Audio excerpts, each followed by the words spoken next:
Pretekli konec tedna so v več krajih po Sloveniji protestirali proti temu, da bi v njihovi bližini namestili begunce. Predstavniki občine Logatec se zdaj strinjajo, da v tamkajšnji azilni dom pridejo družine, ki bodo v Sloveniji zaprosile za zaščito. Najprej naj bi v Logatcu namestili 50 beguncev, po določenem času pa bi lahko nastanili do 108 beguncev. Otroci bodo obiskovali tamkajšnjo šolo.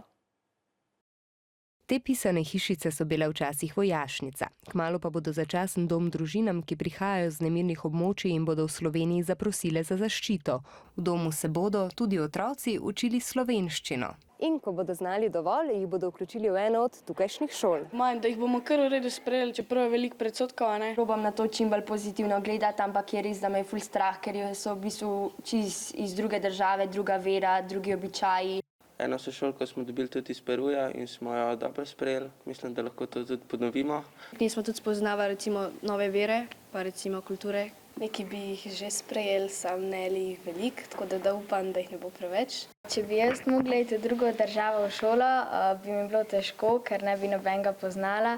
Ravnateljice in učitelji še ne vedo, koliko otrok naj pričakujejo in kdaj naj bi se ti vključili v šolo. Se bodo pa potrudili, da bo vsem čim lažje.